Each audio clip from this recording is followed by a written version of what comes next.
Hello. Baik. So, adakah sebenarnya bila motor 4 stroke ni kita letak satu penutup botol tuti dekat dalam full tank tangki petrol akan menjadikan motosikal tu horsepower dia lagi tinggi, combustion dia akan jadi lagi cantik? Baik, sebenarnya kalau nak bercakap pasal combustion lagi baik, meningkatkan kuasa kuda, horsepower, ataupun orang sebut PS ataupun orang sebut BHP atau orang sebut WHP, benda-benda macam ni lah. Horsepower ni sebenarnya dia depend on composition mixture yang terbakar.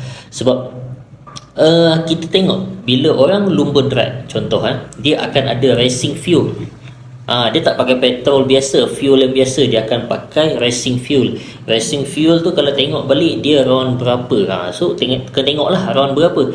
Tapi sebenarnya adakah jumlah round ataupun jumlah aditif dekat dalam tuti yang menjadikan horsepower tu meningkat, combustion naik? Sebenarnya benda tu depend, bergantung pada apa yang terkandung dekat dalam mixture tu. Tapi benda yang paling clear adalah kenapa orang pakai racing fuel dan kenapa orang pakai petrol biasa. Sebab racing fuel ni nilai komposisi oksigen dia lebih daripada biasa, dan kita kena faham letupan dalam combustion yang perfect adalah letupan yang cukup nilai oksigen.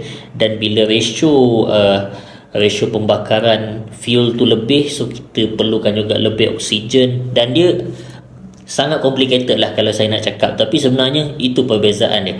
Dan kalau korang nak tengok balik dekat tuti tu, korang kena tengok benda tu. So kelebihan untuk pomen-pomen yang ada knowledge dalam chemical, mana-mana pomen yang waktu study dulu subjek kimia, chemistry tu, dia memang fahamkan, memang dia ada kelebihan dekat sini lah. Sebab dia boleh detect mana satu tuti yang boleh bagi sedikit kelebihan in term of producing horsepower.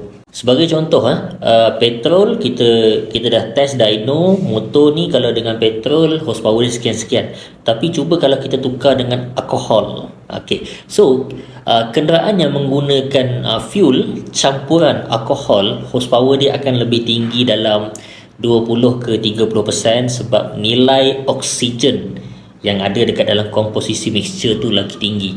Dan nilai oksigen adalah lagi tinggi kalau menggunakan fuel dari jenis nitromethane ke nitro apa.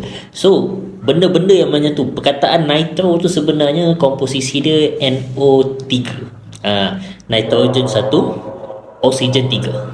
So dekat dalam tuti sebenarnya dia tak mengandungi benda-benda yang macam tu sebagai faktor utama. Faktor yang kuat adalah aditif yang ada dekat dalam tuti tu in term of mengurangkan geseran, friction. So itu sebenarnya.